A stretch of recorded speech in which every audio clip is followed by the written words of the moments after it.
sustainable happiness in our marriage. It's education on its own.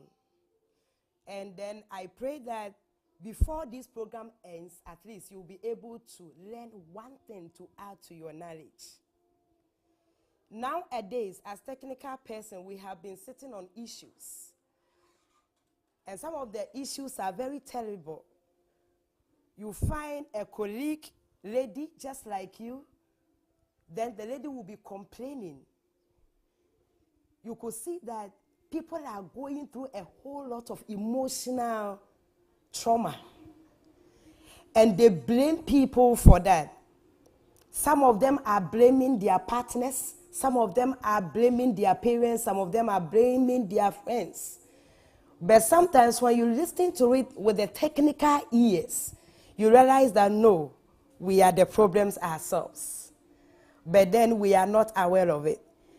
And so that caused or that drove us to communicate the public or to educate the public about the power of ego and how ego can attract care and love from people to you.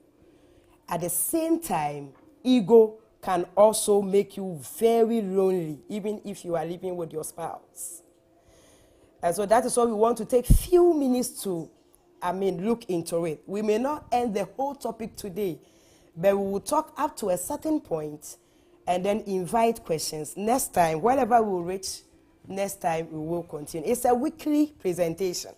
So every week, we shall continue from where we end. And the subsequent weeks, it may not be me alone. We will bring other relevant and well-experienced counselors to also come and meet you so that together we can solve issues. All right. So moving straight to the point, we are looking at how ego can be managed. And I want to start from what is ego? When we say ego, what is even the meaning of ego? And please, if you will listen to me and pay attention, one day you can also stand somewhere and educate people on ego. Especially, this is a Christian counseling pulpit. So especially Christian leaders can also educate their church officers, church members on the power of ego and how ego can be managed. And if ego is not controlled well, the impact that it can bring to you and even your whole family. Now, ego, simply put, it is the self part of you. When we say ego in counseling, it is the self part of you. And so, everybody has ego. But it becomes issue when your self part is so powerful than the other sides. There are 3 egos which develop at different stages. And so at a certain stage, you need to transit from one ego into another. And it is a state of maturity. It's in stages. So the first ego is the id.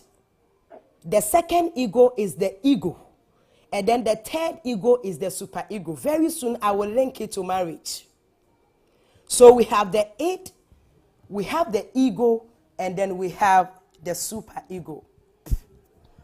Now when we say id, according to one of the greatest counselors, Sigmund Freud, okay, when we say id, he said that it is the strongest instinctual, it is an instinct in us that is present at birth.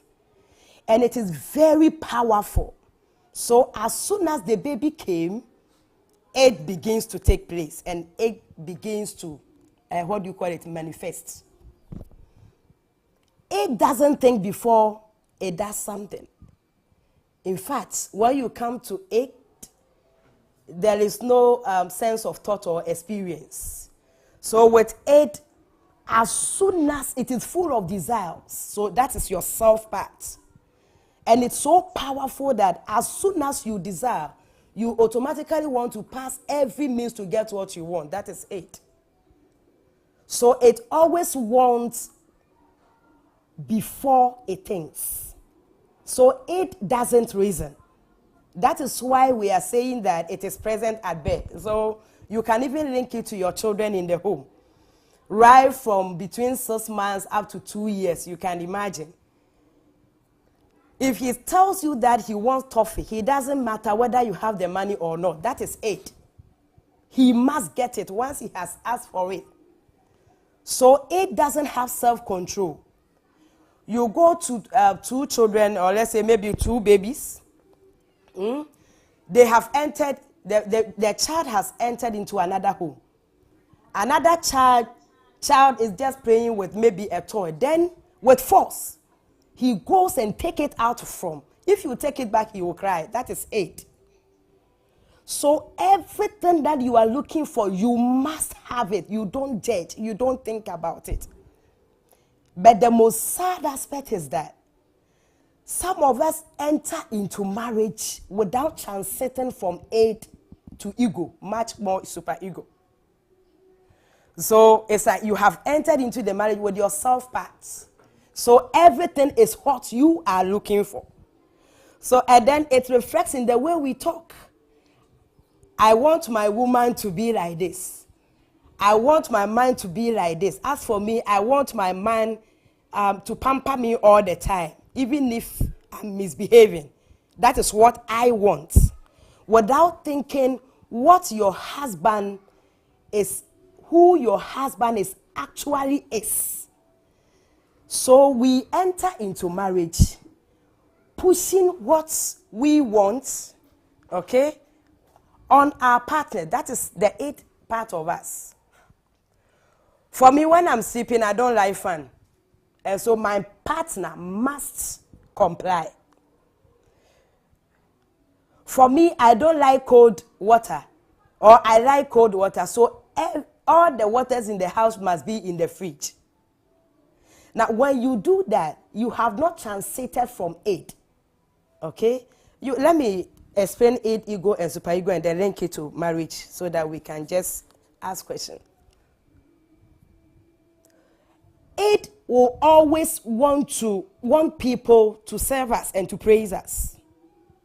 If you are not careful, and I've already told you that 8 doesn't think, okay? And the 8 is the unaware part of you. You are not aware of it, but it is happening. So you have to be careful. So every human being, as part of us, you want people to praise you. You want people to bow down to you. You want people to treat you as a queen or as a queen. And all these are characteristics of the 8th stage. And so if you have entered into marriage and then you are still operating in this 8th stage, you are doomed. All the ill treatment that you are feeling or the ill feelings that you are having that you think your partner is giving to you, no, it is this state that is given to you. Because it doesn't consider. And so it pushes with force. And so whoever is at the receiving end, it doesn't push a care out from you. It doesn't push a care out from that person to you. So you want to be loved, but how you are behaving is not pushing the love from your partner to you. That is it. So, and the Bible is powerful. When you look at how Satan was thrown down, it started with this. It got to a point he also wanted to be praised like God. And that is the 8. So it's like that is you don't care where you are. You just want it and you must have it. And it can cause your downfall. Just as it's called Satan, it can easily cause your downfall. Now, when we come to the ego is where you have entered the world with 8. Okay?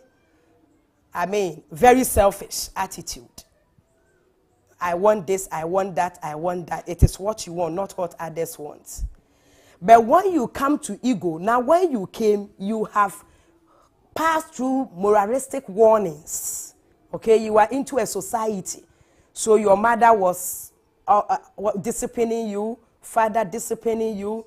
You are going to school, you see other people going to school. And so you begin to act according to social principles. So now the social or society is teaching you. So when the aid comes, you are able to reason a little, okay? You are able to reason a little to see that, hey, is it accepted by society? For example, oh, I need this phone, okay? But I don't have the money, but I must have it. Aid will tell you, pass through any means. And it is the unaware part of you. So the feelings will be so mad that you can even go and steal. But when you have transited from aid to ego, then you begin to ask yourself, is it socially accepted? When I do it, won't I get any punishment from maybe from the tribunal court, or from so and so, or from the chief? So you begin to check yourself based on social standards. And so it suppresses the power of the aid at the moment. Okay, that's how it is. Okay, so that is the ego for you. But then, because I am a Christian, in fact, I am giving this stuff from a Christian point of view. And I must make this point that it is not all social principles that are right. Take notes. It is not all social principles that are right. And that is where the superego will come in. For example, you can't tell me that when you go to the secondary school, please, with all humility, with the Zoom, it is not with 10 minutes, it will go. But when you go, please zoom in again. We are sorry for the inconveniences. We are working on putting things in place. Thank you. So when it comes to, maybe you are in the secondary school. I'm a teacher. I lecture in the university. And so you realize that one of the generally accepted behavior is that at that level, at least you can smoke, alcohol, you can flirt with women. Once it is generally accepted, we can say that among the things is also a social principle. But as a Christian, it is not right. So you cannot just end reasoning as an ego person. You need to go further. And the highest level of the ladder is the superego. Okay? The superego sets in when you go beyond what society, not that what society is teaching you is not good, but there you are able to judge from the id and then the ego so that you choose the right thing. So when we say the superego, it is the judgmental and morally correct part of your personality. That one, you go beyond just using the social standard to mark yourself.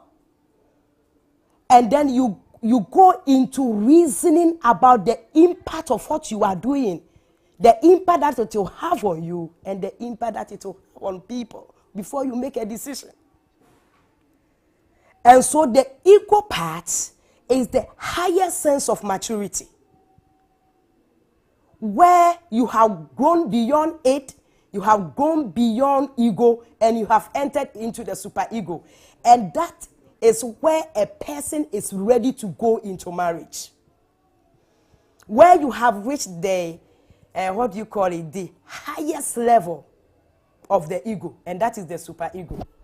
So when you talk of the superego, it doesn't think about himself anymore. Superego thinks about other people, and we need such people who have gotten to this level to be in leadership, even in the home, in schools, wherever. Because that's when you go into that level, now your personal interest doesn't matter to you anymore. Okay? And Jesus is a perfect example of a very great counselor who exercised superego. That is the highest level of brain thinking. Because the reason is that when Jesus, please, I'm muting, I am muting all because I'm getting some feedback. Sorry about that. So I'll have, if you want to, during questions and answers, you just unmute yourself. For those of you who join late, please, if it goes off, kindly join back quickly again. I mean, those who are on Zoom.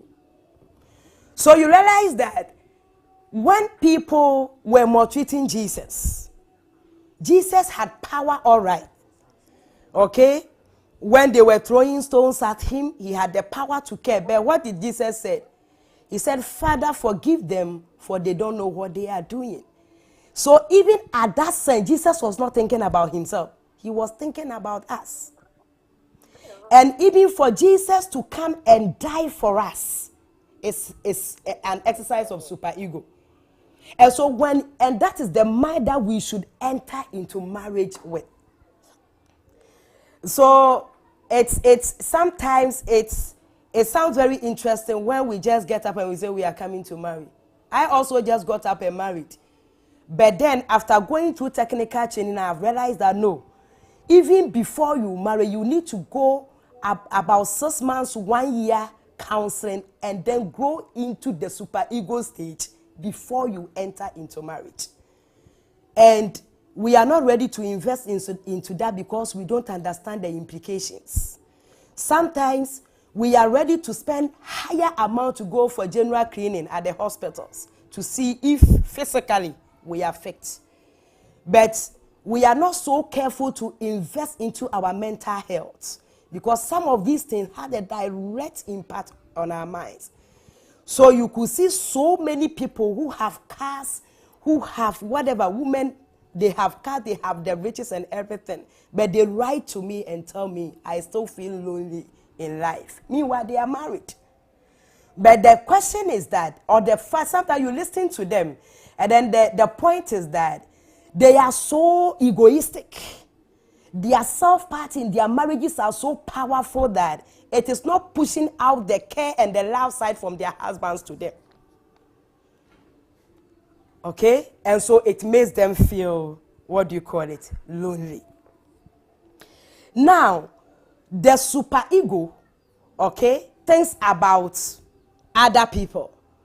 And so if I have gone into the superego stage, now when the aid or my self-part tells me that, oh, I'm a lady, I want a car for my husband. As for me, when my husband spends on me, that is how I feel he loves me. That's the feeling you are having, and that is the aid.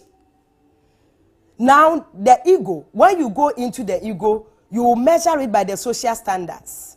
What that the society you find yourself also teaches you. Maybe it teaches you that when your husband doesn't have, struggle with him, so that when he has, then you enjoy together. Now, when you go to the superego, then it asks you question. You judge yourself. But does my husband even have money? Okay, even if he has the money, if he buys the car for me, what about my husband? That is the reasoning. Then you are beginning to reason. And it checks your behavior and the way you behave. Now, the sad aspect is that we have ego marriage and then we have superego marriage. Superego is more of love. And so when you listen to the Bible, okay, when you read the Bible about the 10 commandments, when you read Mark 28, it said that now all the fullness of the commandment is that love God with all your heart, your mind, and your soul, and love your neighbor as yourself. That is the superego stage. So you love God, and the next part is that you love your neighbor. So everything that you do in marriage, what you have to do is to think about your partner. Now, the sad aspect is that we have entered into the marriage with our aid side. We have not translated. I had a young man who approached me with an issue, okay, that he and the wife had been fighting, and sometimes 3 months, 4 months, they are not on talking terms. One of them sleeps in the room, others bedroom, others sleeps in the hall, and they wish they could come together, but it's not working. So I listened to the man. The man said, for me, I don't like my woman to be this. I want my woman to dress like this. I want my woman to be a housewife. That is the aid aspect. You see? So right from the way the guy was talking, I realized that he has not been able to transit from the aid to ego, much more even super ego, and he entered into the marriage. It's not a matter of you want your wife to be a house help, then a housewife, or a teacher. No. But the question is, who my wife actually is. I have to help my wife to actualize himself. Please, whatever I'm saying is vice versa. As it applies for a wife, it's also you, the wife, too. I'm talking to you concerning your husband. Okay? So it is not a matter of I want my wife to be a... No, when you do that, you will cause emotional trauma for your wife because you are forcing your interest on her. But look at where the passion is and help your wife to actualize herself. Maybe you want your wife to be a housewife, but your wife is actually a journalist. And you are forcing your interest on the wife. That is the aid. And so you need to transit from the aid, go to ego, and then into the super ego. Now, sustaining your happiness in marriage. Sustaining your happiness in marriage. Sustaining your happiness in marriage.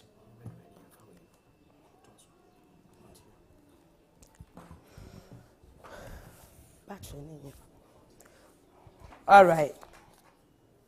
So how do you sustain your happiness in marriage? You can sustain your happiness in marriage when you are able to exhibit the superego side of you. When you begin to think about your partner before you do everything. So it's not a matter of what you want to, but then a matter of what impact can what you want have on your partner and then your family. When you are able to get into that stage, you don't talk about, now your words will not be like, maybe my husband is disturbing me, I want to quit the marriage. So when you come to we the counselors, we are very careful to advise you to quit marriage. The reason is that what impact does your quit have on your children? Okay? So when you are able to do all these things, then you will be able to push out the happiness, the care that you need from your husband and from your children. So a wife who has entered into superego, who is maybe experiencing more treatment from the husband, will never say that, I am quitting, just like that. But what she will say is that, or what she will think is that, okay, when I quit now, I have 4 children. What impact will it have on my children? What impact will it even have on my husband? What impact will it have on my family? Then you base on that to take your decision. So it becomes a very wrong of you when you say that I want my mother to come and stay with us here. Not your mother, not your sister, not your friend, but my mother. Wrong. That is the self part of you. But the question is, how do I convince my husband or my partner to accept that we need somebody to come and live with us, and the best person is probably my mother? So you don't dictate, but you reason together, and then you share ideas. Okay? Then you take the decision. Marriages are collapsing because of ego. You have entered into the marriage with yourself. You always want to be praised. You always want your husband to worship you. Every day, 10 times within a day, you want your husband to tell you that you are beautiful. Listen, this world, there is even no time. We are in a situation where your husband, you may even see your husband early morning. When he goes, he will come back 9 p.m. tired. He will eat and sleep. And so if you don't break that self, okay, and then bring your mind into captivity under the obedience of Christ, as the Bible says, the fight that we fight is not carnal, okay, but mighty through pulling down strongholds, and every mind that exalteth itself against the knowledge of God, and bringing into captivity all minds under the obedience of Christ. So it is time for you to break yourself apart so that you can enjoy marriage. So if you break yourself, then you will begin to think about what your husband also wants. You know, I am that kind of a fast person, a bit impatient, especially when things are going wrong. And then I married a man who is also very patient, very slow. And then I made a mistake. At a point in time, I thought I could make him like me, like a bit faster. And so in an initial stages of marriage, okay, there was that friction. But after going through this technical training, I realized that no, I cannot change him, but I need to accept him as he is. And in fact, he first loved me and he accepted me just as I am. And he's so patient that sometimes I see him as a father, very tolerant. He wants to accept you just as you are. And that is a perfect example of superego. And so listen, you can never change your partner. And in counseling, what you cannot change, you accept. So if you cannot change him, you accept him for who he is. And accepting him from who he is, you end up improving him. When it is 10 minutes to time, I'm talking for 40 minutes. When it is 10 minutes to time, I'll beg for few questions before we break. So please, if you are having a husband or a partner who is behaving contrary than what you are looking for, relax. Take your time. Don't bring yourself in. Because even if you want to change your partner, you have to enter into the superego self of you. That is where you think about yourself and then you think about your partner too. And then, you know, we begin to enjoy marriage and love. Personally, when I began to accept my husband for who he is, and I realized that I even have a lot to learn from him. Because in life, sometimes you have to be patient, no matter, your temperament. You have to be patient. And sometimes his slowness in doing some of certain things even helps me, rather. And so begin to see your partner from a very positive perspective. Don't condemn your partner because you are marking him or her based on your personal, interest, your personal desires. I want my husband to be patient. Even when he sees that I'm angry, I want him to bow down to me. That will make me feel that he loves me. Check the standards that you have set for yourself. You should grow from that into, this is who my husband is. I must grow and accept him for who he is. And in doing that, I reason with him. Even if I am advising, I advise him from understanding. And when you do that, it welcomes him. It makes him feel comfortable sharing his ideas with you. Because he thinks he has had a person, the only person who understands him for who he is.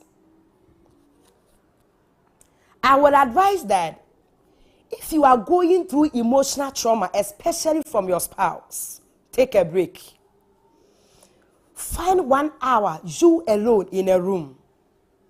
Mark yourself according to the 3 egos that we have discussed today. Are you operating your 8 part, the self part of you? I want this, I want that. As for me, when it is evening, I don't want to watch TV. As for me, when the TV is too loud, I don't want it. But then, if my husband also wants the TV to be loud, Why don't I adjust myself a little so that he also adjusts himself a little, and then we go together? That is the superego for you. Superego sacrifices for one another.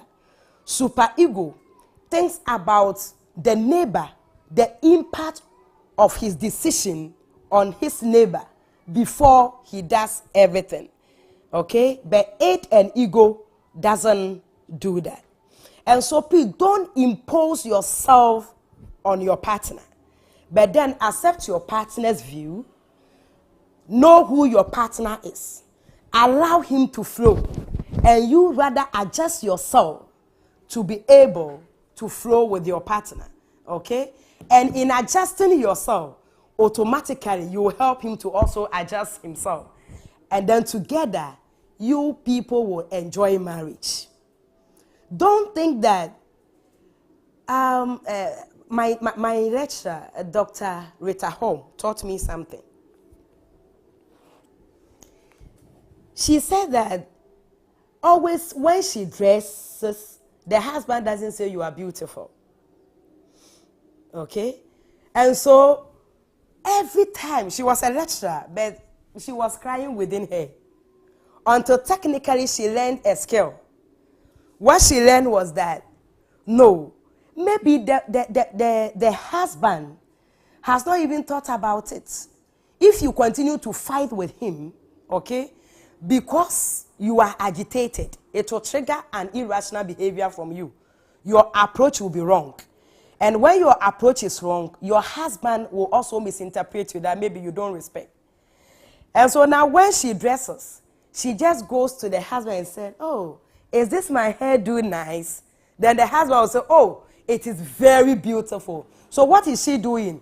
She's helping the husband to come out. This is better than say, every time I dress, you don't praise me. As for me, I don't like men like that. See, my friend's husband, anytime, even if she has not dressed, she praises her. And that is the kind of man I want. As soon as the I reflects in your speech, you are operating at the id side of you instead of the superego side of you. You need to find strategies and means to attract your husband or your spouse to do what you are looking for. But please, do not agitate your husband or do not agitate your wife. Do not let the self part of you be so much strong that, some of us are into marriage. But then, we are causing our partners to be pretenders. Yes. Because we want them to do what we want. We don't want to bring their actual self so that together we influence them to behave well. As for me, when I'm going to the bathroom, okay? 10 minutes. As for me, when I'm going to the bathroom, please, you, my wife, you have to go and then put water there for me. From where I was brought up, that is where I was brought up. Okay, when it's 10 minutes, you notify me. Okay? So, go to the bathroom, fetch water for me. Without thinking, what is the condition now? If she continues to carry, heavy weight, won't it affect the back? Well, the world is changing. So that is the superego. Superego reasons. And then analyze the impact before it takes decision. But then the ego, the id, they do not reason. Or when they reason, for the id, it doesn't reason at all. But for the ego, it just reason in line with social principles. What is accepted socially? That is why a man will tell you that if you are a man, you don't have to cook. Because social principle says that, the woman must rather cook and not the man. You see, and that is the ego. So if you think that way, social principles, as a man, I don't have to cook. As a man, I don't have to cook. It's a social principle, so you are at the ego stage. But then when you enter into the superego, that is where you begin to reason. Okay, I want my wife to cook. social principle is saying that it is my wife who should cook. But then my wife is also working and supporting me with part of the money. And so once she comes tired, I am strong. Can't I cook to support her? And that is the super ego for you. Maybe to sum up, I want to tell you that there are 3 egos. We have the id, that is the strong self part of you. But you are unaware of it. Think about why you have not gotten the full attention of your husband. You are too domineering. You always want him to do, is vice versa, please. You always want him to do what you want. Buy this for me. Do this for me. Don't eat from here. Don't walk with this person. This lady saw me and the way she looked at me, I didn't like it. Next time, don't walk with him. So as soon as he walked with that person, you become so uncomfortable. And all this, if you don't take care, will give you depression. Especially if your spouse is working with that person. By all means, you will see them talking. Okay?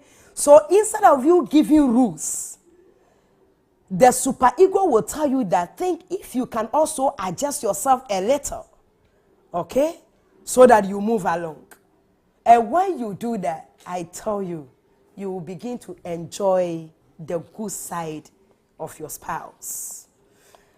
As I sit here, I praise God for my husband. He is a perfect example of superego. I tell you. The way he analyzes that. I remember our second station. My husband is a reverend minister, for the sake of those who do not attend church with me. In our second station, when they were appraising my husband, and then our area head gave us opportunity to have a look at what they wrote about my husband. To have a look at what they wrote about my husband. It was interesting that we read, one of the things they wrote is that our pastor is ready to die for his wife and his child. And that was, it tells me they were observing. People observe. And that is the superego man. I told you that Jesus came in as a superego person. His reasoning power was very high. When you enter into the superego, so you think less about yourself. And you think more, or you think about yourself just as you think for other people. And then they realize that the love and the care my husband is giving to me and the child, they said, no, that man, that reverend, he's ready to die for the wife and then the child. And truly, he is that kind of man. And I must also say, I'm also that kind of a woman, a wife. I am ready to die for him because he deserves it. Okay? So we are encouraging couples to transit from id to superego. Transit from id to ego into superego. It is only when you have translated from id through ego to superego that you will begin to enjoy marriage, to enjoy love, because you reason deep. Okay? You reason deep in everything that you do. So no wonder the Bible described Jesus as a counselor. I said, and he shall be called Wonderful Counselor. Okay, so Jesus is a counselor. That's why I said that Jesus exhibited a high sense of maturity. When we say superego, I am ending. It is simply put a high sense of what? Maturity. A high sense of maturity. You don't think about yourself, but you think about others. Now, another point that I want to point with superego before I move on is superego accept criticism. So if you are a partner who doesn't accept criticism, you are making a great, that's why your husband doesn't love you. Your husband should feel free to tell you that, listen, you are smelling. You need to bath. Don't be offended. He loves you. That's why he told you. If he wants to change you, he wouldn't have told you. So you see, we are misinterpreting love for hatred. African perspective, we always measure love when we are being pampered. And that is why we don't grow. We don't grow. You should love it when your husband approaches you and says, have you brushed your teeth today? Your mouth is smelling. You don't have to find your face. Oh, sorry. I was busy, so then I have to go. Thank you for telling me. That is the super ego for you. Now listen. If he wanted to change you for another woman, he wouldn't have told you. So for he to be bold enough to tell you, tells you that he loves you.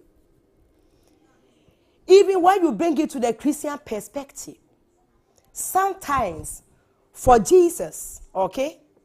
Sometimes for Jesus to show us love, he has to give us the hard side of his love. It is only through that he built good attitude in us. If you want your husband to bow down to you always, even when you are going wrong, or your wife to bow down to you even when you are going wrong. But a woman approached me and told me that my husband is just boring. That's strong word. Then I asked why. He said, can you imagine? He looked into my face and told me that my mouth is smelling. I said, that was beautiful. Then she told me beautiful. I said, yes, because he loves you so much. Please, never make a mistake by compelling your husband to praise you all the time, even when you are going wrong. No. When he confronts you and you think you have a proof, you do that genuinely. Okay, let me say this story. Maybe it will be of good help. Just 1 minute story. I had an opportunity to live with Apostle Ntumi. And you know, Pentecost Church, you have to be chairman for 10 years. Now, after being the chairman for 5 years, one time when I vacated and I visited their house, something happened. And it is today that I've been able to interpret it very well. Do you know what happened? After 5 years, you know, the first 5 years, the children were just jubilating. There are cars in the house. Drivers are in the house. You know, as a chairman of the whole world, at least we need to give you a good treat. So when you are going to the market, the child, there is a driver to drive you. When you are going to school at Kumasi, drivers. But after the first half, when they entered into the second half, when the children are on vacation, and then the first one, Imako, Daddy, please have vacated, let a driver, and that's someone come to pick me. Then Daddy will tell him, no car is coming. Go to KJTR and pick Chocho and come. Hey, what kind of world is this? We are not familiar with this world. Daddy, when did I pick a Chocho? That is the hard side of love. And it is the hard side of love that gives good attitude, that trains you to be a good person. But that side of life is so uncomfortable. Okay? But the man will not mind them. And then the children will come and sometimes they will be angry. They even don't want to greet. Let me cut it short. The first son completed doctorate degree in the UK. Now when he was coming, okay, he landed at the airport, called his daddy. Daddy, I have come at the airport. Let them meet me. He said, no, pick Chocho. Daddy, I can't understand you anymore. What is the meaning of this? What are the drivers waiting in the house for? And the drivers even opted, Dada, let's say, we said, no, nobody should go and pick them. Let them come. The child came. He didn't even greet. They were angry. Then Daddy said, you people, very soon you will understand me. Now listen, who knew? I'm not reminding ourselves of the painful situation that Pentecost is going through, but who knew that after the 10 years of the period of chairmanship, he will be in this situation? Excuse me, but I'm using this to teach a very positive, attitude. Then, later on, Ima then came and said, Daddy, because after the chairmanship, the man became sick. 15 years is not a secret in a wheel. So who knew? Maybe that is how God has seen And then God was training the children ahead of time. Because I remember the first time when the children confronted the man, he said, listen, I will not be the chairman forever. And so you need to go through other trainings in life. If I'm not the chairman, you will not get this cars, you will not get these opportunities. I have to train you. So though they were angry, but the man was doing all these things out of love.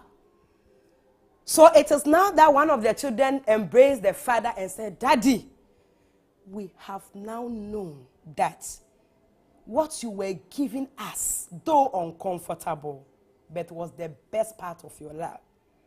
Now, for 15 years in this situation, we have been able to stand on our feet and then also struggle in life because of the training you give us. Listen, when you are a wife, a husband, and you always want to be pampered, you always want to be treated, like a king, you are miserable. Because you will not build the confidence in your husband or your spouse to tell you when you are going wrong, and you will take them into public. That mistake. So allow yourself to be corrected. Calm down. Okay? When you are criticized, please know that it is the other side of love that your husband or your wife is also giving you. Let us all try and equip ourselves to receive the hard side of love from our spouse. And when we do that, it means that we have entered into the super ego stage of life, that we are not thinking about ourselves only, but also thinking about. Okay. Right. So I want us to maybe pause here. I have some comments here that I want us to read. And as I read the comment, if you have any question, you can put it in the comment. Okay? And at this level, you have all the opportunity to ask the question, to clear your mind. Feel free. I told you that we cannot treat everything today, but it's a weekly discussion, every week and the topic. So the first comment I have here is, very educated by Odishia Banana. Letitia, very educated. God bless you. Joseph's son, we are watching Mama. Somebody also says, so insightful. Gasiga Godwin. Push on mommy and God bless you. Joseph Sam, what do you call it? Is washing. Somebody, Akoko, Faustina, Akono Ofoliwa, he said, perfect. He said, Daniel Intilfo, he said, great discussion. Faustine said, Jesus is a counselor. So powerful. Odishieba also said, very educative. Please, the comments are many. We cannot read all, but then you can paste your question at the comment side. It's going off. Okay? You can paste any question that you want to ask. When you are able to know this, I tell you, in life, you will be the most happiest person in the world. Because your behavior will not even allow you to harbor things. Let me give you one skill. At least I'm giving you just one skill before we end. One skill, then we end. But please, if you have questions, I've asked you to paste it at the comment side. I have few minutes to end. But don't forget that next week, we shall meet same time. Now, one skill, when your spouse is behaving contrary to what you are looking for, instead of you to shine him or her, find a very positive excuse for that person in your mind. Probably, your husband came without greeting. Oh, sweetie, you are welcome. Then he just passed by you. Now, instead of, what is the meaning of this? When you came, even as a wife, look at how you are, approaching me, respond. No. In your mind, technically, you say, oh, maybe he had a very bad day in your mind. Now, do you know what? When you begin to confess this, it relaxes your soul and your spirit. Because you are giving positive excuse on his behalf. And you are doing this because you don't want to harm yourself. Okay? Oh, and then you say it in your mind in a very lively tone in your mind. It's not coming out. Or maybe he had a very bad day. Could it be that the day was stressful? So you see, with smiles. So you see that though he has shunned you away, but then the smiles will still be appearing on your face because of the positive declarations or positive pronunciation that you are having in your mind. When you do that, the brain accepts it, the whole system accepts it, and then it relaxes you. So it will prevent you from approaching your husband with anger or your spouse with anger. As I end, I pray that even if we have listened to this discussion, the Almighty God will help us to grow from the id, to transit from the id to ego, not relaxing at the ego, but also to grow into the superego in our marriages. And this will help us to put the good side from our husband or our spouses to us, and then we'll begin to enjoy our marriage. God bless you for joining this discussion. Next week, same time, we shall meet. Before I started, some people were bringing in concern that 5 o'clock, some of them, especially those people in Accra, they are now in their cars into their homes. So if next time we can consider 6, we'll think about it. But the most important point is that next week, same time we shall meet. If we think 6 o'clock will be okay with us, you will be communicated. But please, make it a point to join. Who knows? This series of studies can equip you to be a technical counselor in your own home. God bless you and see you next week. Bye-bye for now.